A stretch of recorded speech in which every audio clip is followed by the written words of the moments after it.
తెలంగాణ ముఖ్యమంత్రి రేవంత్ రెడ్డిపై NRI doctor Erramreddy Tirupati Reddy మండిపడ్డారు. సీఎం రేవంత్ కి పరిపాలన చేత కావట్లేదని ఆయన మాటలో స్పష్టంగా అర్థమవుతుంది అన్నారు. రేవంత్ రెడ్డికి ఒక్క క్షణం కూడా పాలించే అర్హత లేదన్నారు. ఆయన వెంటనే రాజీనామా చేసి ప్రజలకు క్షమాపణ చెప్పాలని ఎర్రంరెడ్డి తిరుపతి రెడ్డి డిమాండ్ చేశారు. పరిపాలన చేతకాక అసమర్థ పాలనతో ముఖ్యమంత్రి రేవంత్ రెడ్డి మాట్లాడిన తీరు చాలా విడ్డూరంగా ఉందన్నారు. పాలన చేత కానప్పుడు ముఖ్యమంత్రి పదవికి వెంటనే రాజీనామా చేయాలని డిమాండ్ చేశారు. నమస్కారం అండి, మీ ఎర్రంరెడ్డి తిరుపతి రెడ్డి. నిన్న మన సీఎం రేవంత్ రెడ్డి గారి ప్రసంగం తర్వాత తక్షణం కూడా తెలంగాణలో ఉన్నటువంటి విద్యార్థులు, మేధావులు, ఎన్ఆర్ఐలు అందరూ కూడా జనాన్ని జాగృతం చేయాల్సినటువంటి అత్యవసర పరిస్థితి ఏర్పడింది.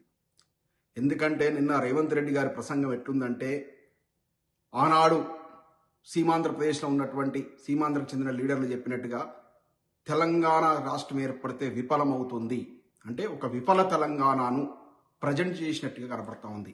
దీని వెనుక ఏదో పెద్ద కుట్ర దాగున్నట్టు కనబడతా ఉంది. తెలంగాణ ముఖ్యమంత్రి అయి ఉండి, అంటే తెలంగాణకు గాడ్ ఫాదర్ నౌ ఇప్పుడున్న పొజిషన్లో, ఆయన ఉన్న పొజిషన్ బట్టి తెలంగాణకు ఒక కేర్ టేకర్ అయి ఉండి తెలంగాణ మొత్తం అప్పుల పాలైపోయింది. తెలంగాణ ఇక కోలుకోవడం చాలా కష్టం అన్నట్టు, అంటే ఒక ముఖ్యమంత్రి స్థాయిలో ఉండి నన్ను కోసినా కూడా ఒక్క రూపాయి రాలదు, మనకు అప్పులు పుట్టట్లేవు, మనం పోతే బ్యాంకర్స్ దొంగల్లాగా చూస్తున్నారు, ఇంకా దారుణంగా చెప్పులు కూడా దాచుకుంటున్నారు, చెప్పులు ఎత్తుకపోతారనేటువంటి ఆ యొక్క ఆలోచనతో ఉన్నారు వాళ్ళు. అంటే అంత దారుణమైన పరిస్థితిలో మనం తెలంగాణలో బతుకుతున్నాం అని తెలంగాణను లీడ్ చేస్తున్నటువంటి ముఖ్యమంత్రి స్థాయిలో ఉన్న వ్యక్తి మాట్లాడితే దాన్ని ఏమనాలో అర్థం కావట్లేదు. అంటే తెలంగాణను ఉద్ధరించే లక్ష్యం ఉందా ముఖ్యమంత్రి గారికి? తెలంగాణను పూర్తిగా భ్రష్టు పట్టించేటువంటి లక్ష్యం ఉందా? ఎప్పుడైనా కూడా ఒక సైన్యాన్ని ముందుకు నడిపిస్తున్నటువంటి సైన్యాధిపతి మనం పోరాడగలం, మనం చెయ్యగలం, మనం విజయం సాధించగలం అనేటువంటి భరోసా ఇస్తేనే వెనుక సైన్యం నడుస్తుంది. కానీ ఆ సైన్యాధిపతే పారిపోయింది అనుకోండి, మొత్తం వెనుకున్నటువంటి సైన్యం అంతా కూడా వాళ్ళ కాన్ఫిడెన్స్ దెబ్బతిని మొత్తం చెల్లా చెదిరినటువంటి పరిస్థితులు ఏర్పడతాయి. ఇది చరిత్రలో మనం చదువుకున్నాం. అనేక యుద్ధాలలో, అనేక పోరాటాల లోపల ఏం జరిగిందనే విషయాన్ని తెలుసుకున్నాం. తెలంగాణ యొక్క ప్రజల మనోధైర్యాన్ని దెబ్బతీసే విధంగా మాట్లాడారు. తెలంగాణ ప్రజల యొక్క కాన్ఫిడెన్స్ దెబ్బతీసేలాగా మాట్లాడారు. తెలంగాణ ప్రజలు పూర్తిగా నైరాశ్యంలోకి నెట్టివిడేటటువంటి పరిస్థితి ఏర్పడింది ఆయన మాటల్లో. ఒక్క క్షణం కూడా ముఖ్యమంత్రి గారు మీరు ఆ పదవిలో ఉన్నటువంటి కుర్చీలో కూర్చునేటువంటి అర్హత మీకు ఉందా లేదా మీరు విశ్లేషించుకోవాలి. ఏం మాటలండి అవి? తెలంగాణ 2014లో ఏర్పడ్డప్పుడు పుట్టడి కష్టాల్లో ఉండే. అఫ్ కోర్స్ 17,000 కోట్ల మిగులు బడ్జెట్ ఉన్నటువంటి రాష్ట్రమే, కానీ ఎన్ని కష్టాలు ఉండే.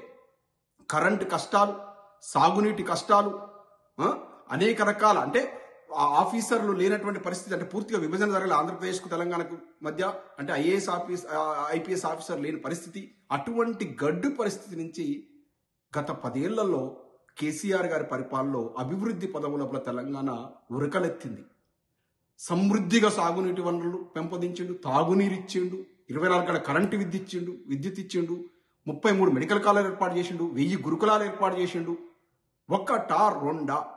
ఆంజనేయ స్వామి గుడి ఉండని ఊరేదన్నా ఉండొచ్చు, కానీ కేసీఆర్ యొక్క సంక్షేమ పథకం అందనటువంటి ఒక ఇల్లు లేదంటే అతిశయోక్తి కాదు. అంటే ప్రతి ఇంటికి కేసీఆర్ గారు తన అభివృద్ధి చేసినటువంటి అభివృద్ధి నుంచి వచ్చినటువంటి ఆదాయం నుంచి సంక్షేమ పదాలు అందించినటువంటి, ఇంకా తను ప్రామిస్ చేయనటువంటి కూడా దళిత బంధు లాంటి స్కీములు తీసుకొచ్చి దళితోద్ధరణ కార్యక్రమాన్ని తీసుకున్నటువంటి ఉదంతాన్ని మనం చూసాం. ప్రపంచంలోనే ఎక్కడ లేనటువంటి రైతుకు డైరెక్ట్ గా, ఈవెన్ ఇంతటి ఇప్పుడు అభివృద్ధి చెందిన దేశం అమెరికాలో కూడా ఇవ్వరు.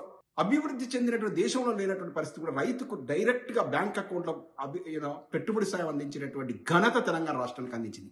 ఎన్ని సంక్షేమ పథకాలు చేసి, అంటే ఎక్కడికి పోయినా కళ్ళకు కనపడతా ఉంటాయి కేసీఆర్ గారు చేసిన పనులు కనపడతా ఉంటాయి. హైదరాబాద్ లో బయటకు వెళ్తే సెక్రటేరియట్ కనపడుతుంది, జిల్లా హెడ్ క్వార్టర్ లో పోతే కలెక్టరేట్ సముదాయాలు కనపడతాయి, రోడ్లు, పచ్చదనం, సాగునీరు, తాగునీరు, కాళేశ్వరం ప్రాజెక్టు, మెడికల్ కాలేజీలు, ఒక్కటా రెండా అన్ని కనపడతాయి. మీరు గత 15 నెలల నుంచి వచ్చినాక సుమారు 1,50,000 కోట్ల అప్పులు పట్టుకొచ్చారు. ఒక్కటి మీరు చేసిన మంచి పని చెప్పండి. పరికిమాలో ఫ్రీ బస్ పథకం, అది ఎంతవరకు సక్సెస్ అయిందో మీకే వదిలేస్తున్నా. అరకొర రుణమాఫీ పథకం, ఇక రైతు బంధు అనేది 10,000 15,000 ఇస్తారన్నది అది ఎవరికి సమృద్ధికి ఇచ్చినటువంటి పూర్తిగా స్థాయిలో ఇచ్చినటువంటి లేనే లేదు. ఇంత చండాలమైన పరిపాలన. ఒక్క కట్టడం కట్టారా 1,50,000 కోట్ల అప్పులు తీసుకొచ్చి, మళ్ళీ ఇవాళ చేతులు ఎత్తేసే పరిస్థితి. మేము ఇవాళ నడపలేమనే పరిస్థితి పట్టుకొచ్చారు, మనకు అప్పు పుట్టట్లేదని. ఉద్యోగులను ఎంత వాడుకున్నారు, ఉద్యోగులకు ఎన్ని చెప్పారు, ఆర్టీసీలకు అయితే ఏం చెప్పారు, మేము ప్రభుత్వంలో విలీనం చేసుకుంటాం, మీకు మంచి బ్రహ్మాండమైనటువంటి ప్రొవిజన్స్ ఇస్తాం అని చెప్పేసి ఇవాళ ఉద్యోగులను ప్రజలకు శత్రువర్గంగా ప్రజెంట్ చేసే ప్రయత్నం చేస్తున్నారు. అంటే ప్రజలకు ఉద్యోగస్తులు శత్రువులు అనేటువంటి విధంగా చూపిస్తూ ఒక సానుభూతిని పొందే ప్రయత్నం చేస్తున్నారు. అన్ని రంగాల్లో విఫలమయ్యారు రేవంత్ రెడ్డి గారు. మొత్తం సర్వనాశనం అయిపోయింది. కాంగ్రెస్ అంటేనే సంక్షోభాలు తీసుకొచ్చేటువంటి పార్టీ. ఇలా తెలంగాణ రాష్ట్రాన్ని ఇచ్చిన జబ్బలు దరుచుకుంటున్నారు. ఆనాడు తెలంగాణ రాష్ట్రాన్ని తీసుకెళ్లి ఆంధ్రాతో కలిపి ఉమ్మడి ఆంధ్రప్రదేశ్ ఏర్పాటు చేసిన ప్రబుద్ధులు మీరు కారా? తెలంగాణ రాష్ట్రం ఇచ్చారా? ఏది ఘాటు పెట్టి కత్తితో ఘాటు పెట్టి కట్టుగట్టినట్టు తెలంగాణ రాష్ట్రం మీరిచ్చేది ఉన్న తెలంగాణ రాష్ట్రాన్ని తీసుకొని కలిపిందేవాడు. అటువంటి పార్టీ సర్వనాశనం చేసింది. ఇలా భారతదేశం మొత్తం కూడా సర్వనాశనం అయిందంటే మన తెలంగాణతో పాటు రాష్ట్రం అయిందంటే కాంగ్రెస్ పార్టీ వల్ల. 15 నెలలు చూడట్లేవా? ఏం చేసారు 15 నెలల్లో? సర్వనాశనం చేస్తారు. అప్పు ఎందుకు పడుతుందండి? మనం బ్యాంకులో పోతాం, ఏం చేస్తాడు, మనకు వచ్చే ఆదాయం ఎంత అని చూస్తాడు, కట్టగలరా లేదా అని చూస్తాడు. ఆ ఆదాయాన్ని దెబ్బతీసారు కదా. మొత్తం రావడం కూల్చివేతలతో స్టార్ట్ చేశారు కదా తెలంగాణలో. హైడ్రా అని పేరు పెట్టి మొత్తం పేదోడు గూడు కూల్చడం, కూల్చివేతలు, ప్రతిపక్ష నాయకుల మీద ఎదురుదాడి చేయడాలు మీ చేతగాక. ఆయన టంచనగా ఇస్తాడు దిగిపోయేంత వరకు కేసీఆర్ గారు. మీరు వచ్చిన తర్వాత ఒక్క రూపాయి కూడా ఇచ్చే పరిస్థితి లేదు రైతాంగ నాయకుల పరిస్థితి లేదు. ఆయన టంచన్గా కళ్ళాల మీద ఒడ్లు కొంటాడు. మీరు ఇవాళ కొనకుండా మొత్తం అవి మొలకలెత్తే పరిస్థితి, వర్షాలు మునిగిపోయి పండించిన పంటను కొనే దిక్కు లేదు. ఎవరిని పట్టించుకుంటున్నారు మీరు? రియంబర్స్మెంట్ కాలేజీలు మొత్తం మూతపడే పరిస్థితి. ఎవరిని ఉద్ధరించారని మీకు అప్పులైనవి? ఎవరు ఉద్ధరించారని? మీరు ఆదాయాన్ని మొత్తం కింద చేశారు. ఆయన కేసీఆర్ గారు 60,000 కోట్ల రెవెన్యూ ఉన్నటువంటి ఐటీ ఉత్పత్తుల మీద 3 లక్షల కోట్ల రెవెన్యూ తీసుకెళ్లాడు. ఆదాయం సమృద్ధి ఉంది కాబట్టి బ్యాంకర్స్ కూడా ఫైనాన్షియల్ క్యూ పెట్టినాయి తెలంగాణ రాష్ట్రానికి మేము అప్పులు ఇస్తామని. Please keep watch and subscribe US1 TV.